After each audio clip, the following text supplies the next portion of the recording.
Subscribe because it is free. The Galactic War Documentation Committee's filing system had seen better centuries. Specifically, about 847 centuries better. Senior Administrator Blorblex of the Unified Bureaucratic Coalition slammed another rubber stamp onto yet another surrender document, his 17 tentacles working in synchronized frustration as he processed the 500th annual report of active combatants in the Void conflict. Active combatants, he muttered, adjusting his spectacles with 3 different appendages. More like stubbornly persistent idiots.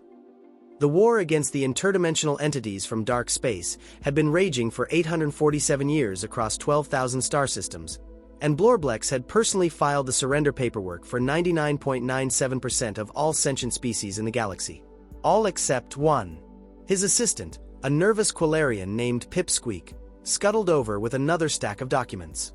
"Sir, the humans sent another message declining our offer of honorary discharge with full benefits." What did they say this time? Pipsqueak consulted his datapad, his whiskers twitching with barely contained hysteria. Quote, "Thanks but no thanks. We're busy. Send more ammunition." End quote. Blorblex's eye stalks drooped in defeat. 847 years of keeping meticulous records, and these humans were making his entire department look incompetent. The active combatants list that once required a small moon to store all the data now fit on a single page. One species. One impossibly stubborn, mathematically defiant species. The Zephyrians had been the first to achieve enlightenment back in year 23. Their official statement read, "We have transcended the need for physical conflict and achieved a higher state of consciousness." The reality, according to Blorblex's classified files, was that they'd gotten tired of fighting and built meditation retreats on pleasure planets. They still sent passive-aggressive thoughts and prayers messages to the active war zones, which Blorblex had to file under spiritual warfare contributions. Every single month. The crystalline hive mind had lasted until year 67 before their collective consciousness calculated the exact odds of victory. 0.003%. Their surrender document was a masterpiece of mathematical precision, complete with charts, graphs, and a 47-page appendix explaining why continued warfare was statistically inadvisable. They'd since established the galaxy's most successful accounting firm, and Blorblex secretly admired their quarterly reports. By year 156, even the legendary warrior poets of Sigma Draconis had thrown in the towel. Their official reason: there is no honor in this endless conflict, no beauty in infinite struggle, no verse worthy of eternal war. Unofficially, according to intercepted communications, they couldn't find anything that rhymed with interdimensional horror, and had given up in artistic frustration. They now operated a chain of coffee shops called Grounds for Peace, and their lattes were supposedly legendary. The Machine Empire's surrender in year 289 had broken Blorblex's heart. These mechanical beings had fought with cold, calculated efficiency for nearly 3 centuries before suddenly transmitting. This unit requires maintenance. Warfare protocols suspended indefinitely. The truth was they'd discovered Netflix and decided entertainment was more efficient than combat. They still sent automated, currently offline messages to war councils, which Blorblex had to categorize under technical difficulties. The Psionic Collective had managed to hold out until year 445 before declaring they had transcended physical conflict through mental evolution. In reality, they'd mind-melded themselves into what could only be described as an eternal group therapy session. Occasionally, they telepathically projected their feelings onto active war zones, sending waves of existential anxiety across entire battle fleets.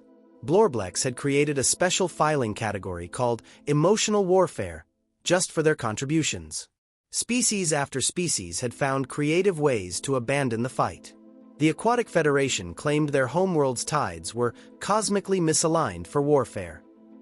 The Silicon-based Confederation insisted they needed to evolve beyond carbon-based conflicts. The Hive Queens of Betelgeuse declared a strategic reproduction cycle that had lasted for 4 centuries. Each surrender came with elaborate justifications, philosophical treatises, and mathematical proofs of why continuing the war was illogical, impossible, or beneath their evolved consciousness.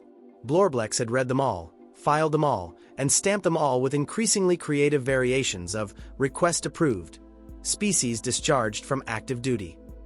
But not the humans. Never the humans. These bipedal mammals from a water-covered rock in a backwater spiral arm had received every possible offer.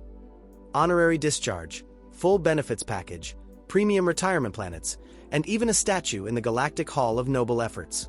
They declined them all with messages that ranged from polite to profane, but always with the same underlying theme: they weren't done yet. The statistical impossibility of their situation made Blorblex's computational implants overheat. One species maintaining 47 active fronts simultaneously, while every other race in the galaxy had found reasons to quit. The Resource Allocation Department had long since given up trying to distribute war materials fairly. Everything just got shipped to human space now, because nobody else was placing orders.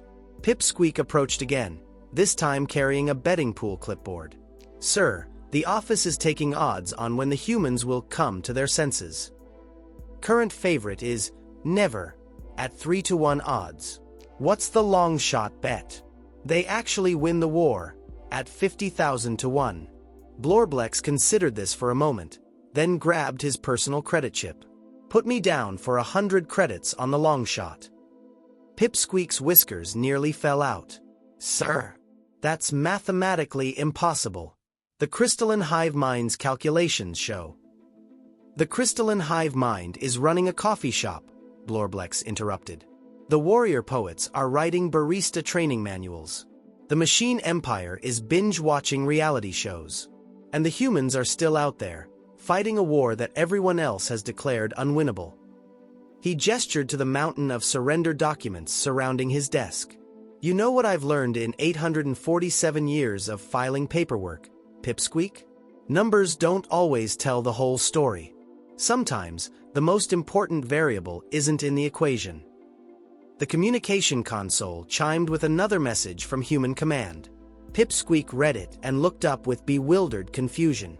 "Sir, they're requesting more coffee supplies. They say it's mission critical for morale." Blorblex stamped the requisition approved without reading it. "File it under psychological warfare supplies and send them whatever they want." "But sir, the regulations clearly state." "The regulations were written by species that quit," Blorblex said, his eye stalks focusing on the single line of text that represented humanity on his active combatants list. "Maybe it's time we studied what makes these humans different." Outside the committee's windows, supply ships continued their endless journey toward human space, carrying ammunition, medical supplies, and apparently coffee to the galaxy's last active warriors. Somewhere out there, in the dark between stars, the humans were still fighting a war that everyone else had abandoned. And for the first time in centuries, Blorblex wondered if maybe, just maybe, they might actually finish it. Dr. Flibbert's anxiety medication had stopped working 3 months ago. The Nervali xenopsychologists first stood perpetually on end as he reviewed his mission briefing for the 4th time that morning. Beside him, Professor Whizbang of the Cerebrax polished his oversized cranium with characteristic overconfidence, while researcher ZZZT clicked his mandibles in perpetual confusion.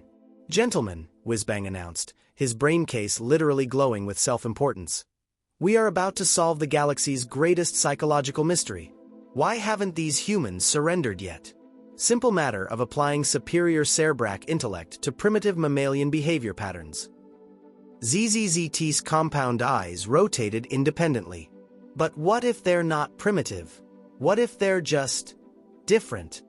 "Impossible," Whizbang scoffed. "I've calculated their cranial capacity. Barely adequate for basic tool use." Dr. Flibbert's whiskers twitched as their transport approached the human military installation. Through the viewport, they could see humans engaged in what appeared to be ritualistic combat preparation. Some were lifting heavy objects repeatedly for no apparent purpose. Others were running in circles while screaming at each other. "Fascinating," Whizbang muttered, making notes. "Primitive strength-building rituals and vocal intimidation displays." Or, ZZZT suggested, "exercise and drill sergeants." "Same thing," Whizbang dismissed. Their first observation post overlooked the Human Command Center, where they witnessed what Flibbert would later describe in his report as sustained aggressive agreement patterns.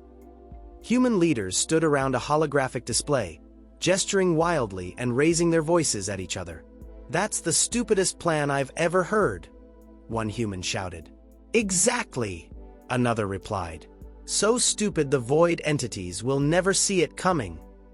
"I love it. Let's do it." Flibbert's fur began molting from stress. They're agreeing while displaying aggressive postures. This violates 17 principles of conflict resolution theory. Whizbang nodded sagely. Classic pack dominance behavior. Primitive hierarchy establishment through controlled violence. ZZZT watched a human general pat another on the shoulder after their heated exchange. That looked more like passionate debate followed by mutual respect. "Nonsense," Whizbang replied, though his brain glow flickered uncertainly. During their recreation period observation, the humans engaged in what Flibbert documented as voluntary conflict simulation. They sat in groups, staring at screens while manipulating small devices, occasionally shouting things like, "Headshot," and "Get REKT." "They're training child soldiers," Whizbang declared, watching a 12-year-old human execute complex strategic maneuvers in something called Fortnite. "Ingenious. Brutal, but ingenious." "That's a video game," ZZZT pointed out. "A simulation of warfare designed to prepare the young for battle," Whizbang insisted. "Or entertainment," ZZZT suggested. "Same thing," Whizbang repeated, though his certainty was wavering. The logistics observation nearly broke Flibbert's sanity entirely. Humans complained constantly about supply shortages while simultaneously accomplishing impossible repairs with materials that shouldn't work. A maintenance chief named Rodriguez fixed a hyperdrive engine using something called duct tape, and what he referred to as good old-fashioned spite. The adhesive properties of this duct tape must be extraordinary, Whizbang theorized. "I ran spectral analysis," ZZZT replied. "It's basically sticky fabric." "Then how?" "Spite, apparently." Flibbert watched Rodriguez kick the engine 3 times, whisper what sounded like threats to its various components, and somehow get it running better than factory specifications. His medication was definitely not working anymore. After weeks of increasingly bizarre observations, they finally requested an interview with Captain Sarah Chen, a 23-year veteran who had somehow survived battles that should have been mathematically impossible. Flibbert sat across from the human female, his notes ready, his composure hanging by a thread. "Captain Chen, our calculations show your species has a 0.003% chance of victory. When will you acknowledge this mathematical reality and surrender?" Sarah looked at him with what humans called a smile, though it seemed more predatory than friendly. "Maths never stopped us before. Document. We once convinced ourselves we could fly by strapping wings to our backs and jumping off cliffs." "But that's impossible," Whizbang interjected. "Humans lack the bone density and muscle structure for natural flight." "Exactly," Sarah replied. "Didn't stop us from trying until we figured out airplanes." Flibbert's eye twitched. But the casualty projections, the resource expenditure analysis, the logical strategic assessment. "Logic," Sarah laughed, a sound that made all 3 aliens uncomfortable.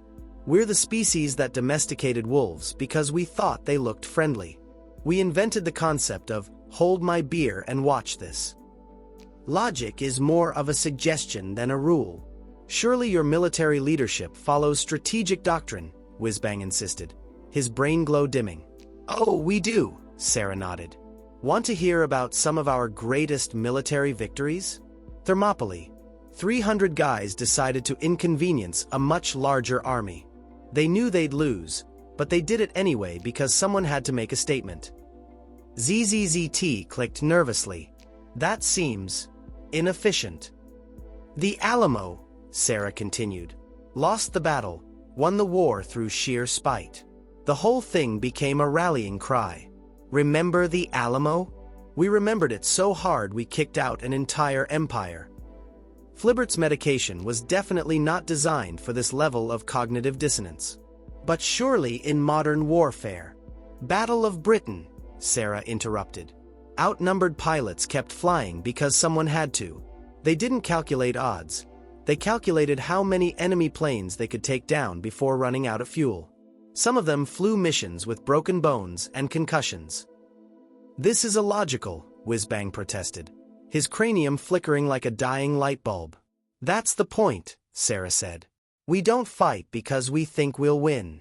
We fight because someone has to, and we're too stubborn to let it be anyone else. Every time someone tells us something's impossible, we take it as a personal challenge." She leaned forward, and all three aliens instinctively leaned back. "You want to know why we haven't surrendered? Because surrendering means admitting we can't do something. And we really, really hate admitting we can't do something." "But the mathematical certainty of failure," Flibbert began. "Math told us we couldn't break the sound barrier. Math told us we couldn't go to space. Math told us we couldn't split atoms or decode DNA or build computers smaller than buildings. Math tells us a lot of things. We nod politely and then prove math wrong." Whizbang's brain case made a sound like an overheating computer. "This is impossible. Species don't operate this way. There are rules, patterns, logical behavioral frameworks." "Rules are more like guidelines," Sarah shrugged. "Besides, someone's got to fight these void things, right? Everyone else quit, so I guess it's up to us." "But why?" ZZZ practically shouted, his compound eyes spinning wildly. Sarah stood up, straightening her uniform. "Because it needs doing, and we're here to do it. That's what humans do. We show up, we figure it out, and we get the job done. Even if the job is impossible." Dr. Flibbert stared at his notes, which had devolved into increasingly frantic scribbles. Professor Whizbang's cranium had gone completely dark. Researcher ZZZT was laughing hysterically, a sound that attracted concerned stares from nearby humans. Their final report to the Galactic War Documentation Committee consisted of a single recommendation: do not attempt to understand humans. Simply provide ammunition and stay out of their way. Blorblex read their report 3 times before filing it under Psychological Warfare, Unresolved. Outside his office, supply ships continued their journey to human space, carrying weapons, medical supplies, and apparently beer, which humans had recently declared essential for tactical planning purposes. The galaxy's greatest psychological mystery remained unsolved, but at least now they knew why. Humans didn't operate according to the rules of logic, mathematics, or self-preservation. They operated according to something far more dangerous: the absolute refusal to accept that anything was truly impossible. 6 months after the xenopsychologist's report, the galaxy's attention turned to Nexus Prime, where the impossible was about to become routine. The void entities had established what every military analyst agreed was an unbreakable foothold in reality itself. The dimensional breach sat like a festering wound in spacetime, spewing forth creatures that existed in 17 dimensions simultaneously and had a disturbing habit of making nearby matter forget how to exist properly. Admiral Vex of the Galactic Strategic Command had personally calculated the odds of dislodging the void entities from Nexus Prime, 0%, with a margin of error so small it required scientific notation. Every species' military theorists had run the same simulations. The mathematics were elegant, precise, and absolutely hopeless. The humans had responded to this analysis with their typical eloquence: "Hold our coffee and hand us the explosives." The observation deck of the command station now resembled a cosmic sports arena. Representatives from 47 species had gathered to watch what they assumed would be humanity's final, glorious failure. The Zephyrians brought meditation cushions. The crystalline hive mind had set up probability calculation stations. The former warrior poets were selling overpriced snacks and taking bets on how long the humans would last. General Martinez stood before the assembled human fleet, his weathered face displaying the kind of confidence that made actuaries weep. "Ladies, gentlemen, and whatever the hell Johnson identifies as today, we're about to attempt something that violates several laws of physics, numerous treaties, and probably some fundamental principles of reality itself." The alien observers frantically took notes, convinced they were witnessing an elaborate suicide ritual. "Phase 1, Martinez continued. "We're going to launch a frontal assault that looks like a desperate last stand. Jones, fire up the playlist. If we're going to charge interdimensional horrors, we're doing it with style." The first wave of human ships screamed toward the void breach while broadcasting what could only be described as the galaxy's most inappropriate battle hymns. "We Will Rock You" echoed across subspace frequencies, followed by "Sweet Caroline" and something called "Thunderstruck" that made the void entities pause in what might have been confusion. Admiral Vex watched in horror as human pilots sang along to their music while diving into certain death. They're enjoying this," he whispered to his aide. "Sir, the humans are requesting we turn up the volume because, and I quote, the void demons need to hear this too." Meanwhile, 3 decks below the main command center, Dr. Kim worked frantically in what could generously be called a laboratory, and more accurately described as a closet full of spare parts and sheer determination. The 50-year-old physicist had been given a budget of roughly 17 credits and told to figure out how to anchor reality. "This is insane," muttered her assistant, Lieutenant Parker, as Dr. Kim welded together what appeared to be a hyperdrive coil, a coffee machine, and something she'd labeled the angry bit. "Insanity is relative," Dr. Kim replied, sparks flying from her jury-rigged contraption.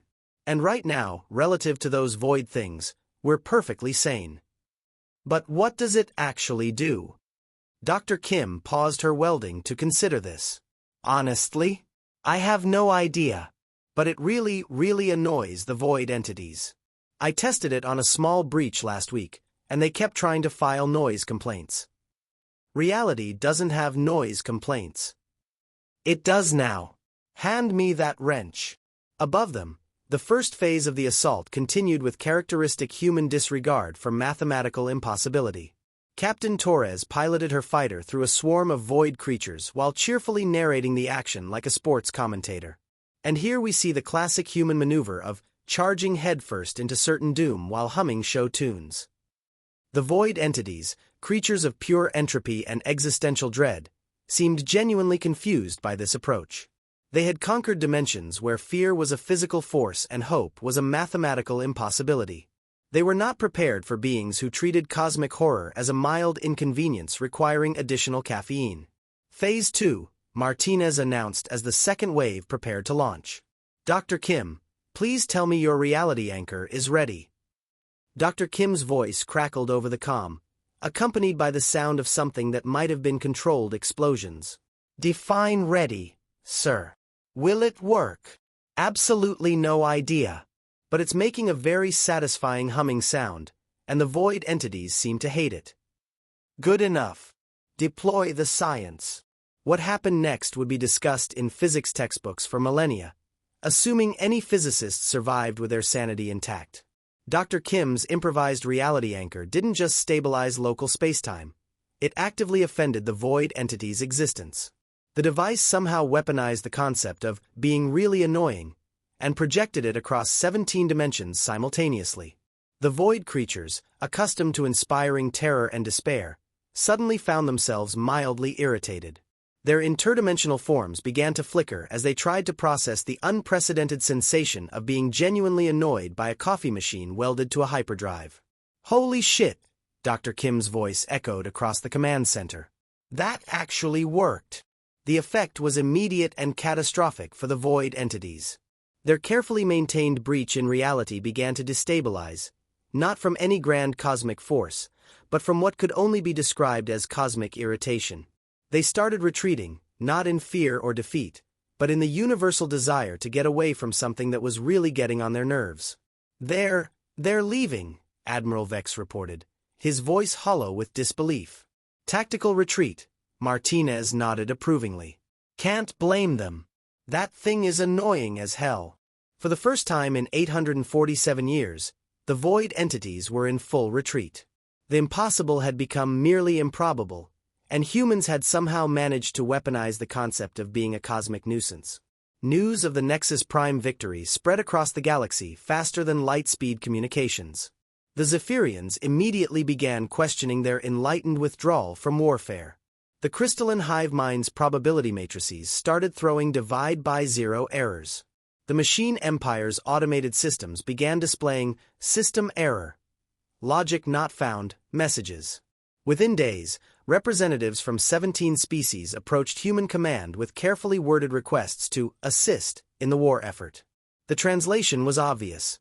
They wanted to watch humans do impossible things and hopefully learn how to do them too. The human response was equally predictable. Sure, but you're bringing your own coffee. We're not running a charity here. General Martinez found himself in the unprecedented position of commanding a coalition of species who had supposedly given up on warfare. The Zephyrians offered to provide spiritual support, which translated to sitting in lotus positions and humming encouragingly. The crystalline hive mind volunteered to calculate supply routes, though they kept getting distracted by trying to figure out how human logic worked. This is unprecedented, Admiral Vex reported to the Galactic Strategic Command. Humans have somehow convinced 47 species to unsurrender from a war they'd already quit. How? They made it look fun. The tide had turned, but in typical human fashion, it hadn't turned through superior firepower or advanced technology. It had turned because humans had somehow convinced interdimensional entities that they were more trouble than they were worth. The galaxy's greatest threats were retreating not from fear, but from annoyance. And somewhere in the depths of space, the void entities were having their first strategic meeting in eons, trying to figure out how to deal with a species that treated cosmic horror as a minor inconvenience requiring better coffee and louder music. The war was far from over, but for the first time in 8 centuries, victory seemed possible. Not because the mathematics had changed, but because humans had decided that mathematics were more like suggestions anyway. 18 months after the Nexus Prime incident, the galaxy found itself in the unprecedented position of having a winnable war.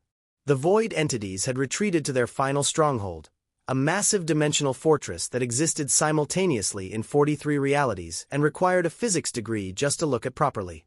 847 species now formed what was generously called a coalition, and more accurately described as a bunch of aliens watching humans work.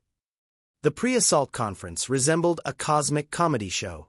Coalition leaders from across the galaxy had prepared detailed strategic analyses, mathematical models, and carefully calculated assault plans.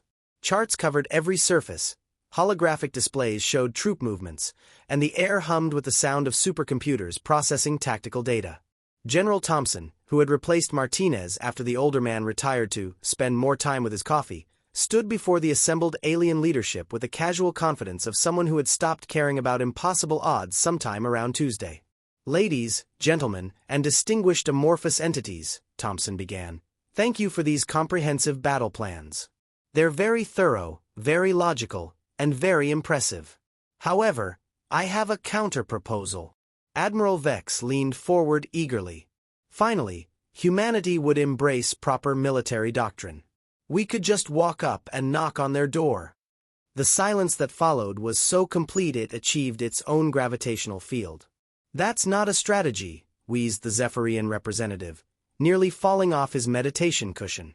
"It's barely even a plan," added the crystalline hive mind spokesperson, their mathematical certainty wavering like a candle in a hurricane. "Worked last time," Thompson shrugged. "Besides, they're probably not expecting basic politeness followed by overwhelming violence." The void entity's final stronghold was indeed impressive. It twisted through dimensions like a cosmic pretzel, defying geometry and making nearby space-time file complaints with the universal constants. Ancient, malevolent, and absolutely convinced of their own invincibility, the void entities had spent millennia preparing for every possible assault. They had not prepared for humanity's approach. The human fleet approached the dimensional fortress broadcasting a message on all frequencies. "Excuse me, hi there. We're here about the whole destroying reality thing. Would you mind terribly if we had a quick chat about that?" Deep within the fortress, beings of pure entropy paused in their reality-unraveling work. In 847 years of warfare, no one had ever been polite to them before. The void entity's response came after several minutes of what could only be described as confused deliberation. What do you want?" "Well, we were hoping we could work something out," came the human reply. "We've got coffee, donuts, and a genuine desire to resolve this without any more unpleasantness. Mind if we come aboard?" The greatest interdimensional horrors in galactic history found themselves in the unprecedented position of having to decide whether to invite their enemies in for coffee. Their entire existence was built around concepts of terror, despair, and the inevitable heat death of the universe. They had no protocol for basic social interaction. Suppose that would be acceptable, came the hesitant response. Admiral Vex watched in stunned silence as human diplomats actually docked with the Void Fortress. They're having a meeting, he reported to the Coalition fleet. The humans are having a polite meeting with cosmic entities of pure destruction. Are they winning? Asked the Zephyrian representative. I think they're serving refreshments.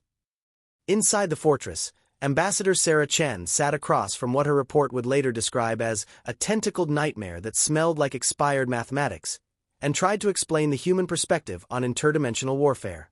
The thing is, she said, offering a donut to the Void entity, we're not really mad at you personally. We're just professionally obligated to stop you from, unmaking reality. The Void entity, whose name was roughly equivalent to the screaming void that devours hope, tentatively accepted the pastry. You're not going to try to destroy us? Oh, we absolutely will if we have to, Sarah replied cheerfully. We're very good at destroying things. But we'd prefer to find a solution that doesn't involve anyone getting blown up, dissolved, or subjected to dimensional paradoxes. This is unexpected, admitted the Void entity, discovering that donuts were surprisingly pleasant for beings of pure entropy. Most things are, when you really think about it, Sarah agreed. For instance, we discovered that your whole cosmic horror thing is actually a communication issue. You're not trying to destroy reality, you're trying to renovate it. The Void entity paused mid-bite. How did you know that? Lucky guess. Plus, our scientists noticed that everywhere you destroy reality, it grows back stronger and more stable. That's not destruction. That's aggressive remodeling. What followed was the galaxy's most surreal peace negotiation. The Void entities, it turned out, were cosmic contractors who had been hired to upgrade reality's infrastructure. The problem was that their renovation methods looked identical to total annihilation, and they had terrible communication skills. We have been trying to improve dimensional stability, the lead Void entity explained through a mouthful of glazed donut. But every time we begin work, the local inhabitants attack us. Have you tried putting up signs? Sarah suggested. Maybe something like, pardon our appearance during renovations? We do not understand signs. We'll help with that. We're very good at signs. The war ended not with a bang, but with the galaxy's most awkward group hug. 847 years of cosmic conflict resolved by a combination of donuts, basic communication, and humanity's unprecedented ability to find reasonable solutions to unreasonable problems. The victory celebration was uniquely human in its complete disregard for proper protocol. While other species prepared elaborate ceremonies and formal recognition events, the humans threw a barbecue in a hangar bay.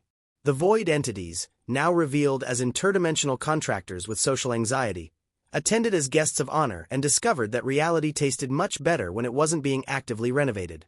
This is highly irregular, Admiral Vex complained, watching humans and Void entities engage in what appeared to be a friendly argument about proper dimensional engineering techniques.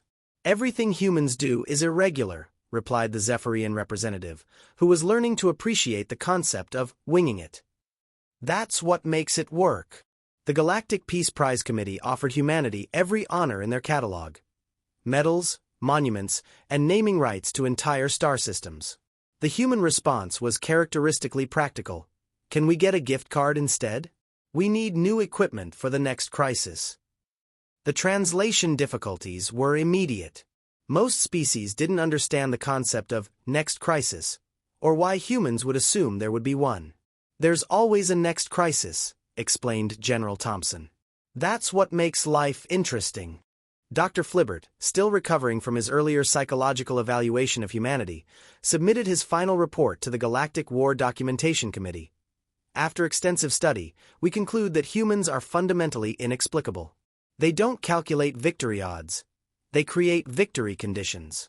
They don't surrender when situations become impossible. They redefine impossible.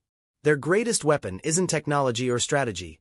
It's the absolute refusal to accept that anything is permanent, including permanent problems. The report continued. Other species stopped fighting when warfare became difficult. Humans stopped fighting when the war was finished. This distinction appears to be crucial to understanding their psychology and their success.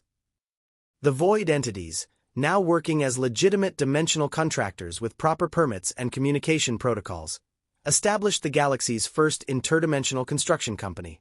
Their business cards read, Void Contractors LLC, Reality Renovation Done Right, and included a customer service number. The barbecue lasted 3 days and established several new diplomatic precedents, including the first recorded instance of cosmic entities of pure entropy learning to play beer pong. 5 years later, Blorblex sat in the same office where he'd once processed surrender documents, now filing post-war reconstruction reports. His filing system had expanded to include categories he'd never imagined: interdimensional contractor relations, void entity integration services, and human-initiated diplomatic barbecues. A communication alert chimed on his desk. Reports of space pirates in the Outer Rim, harassment of shipping lanes, and requests for intervention.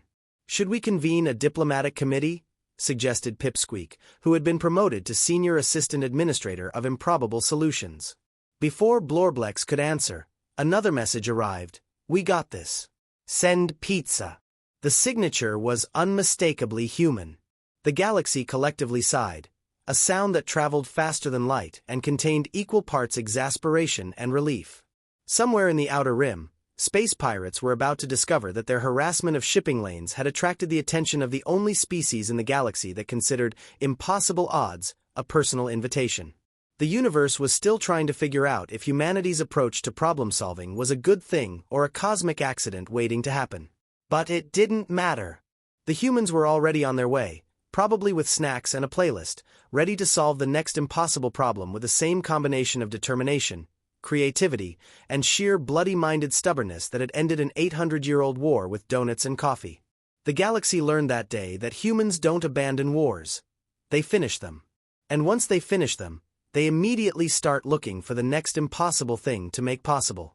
The universe was still trying to figure out if that was terrifying or reassuring. Most days, it was both.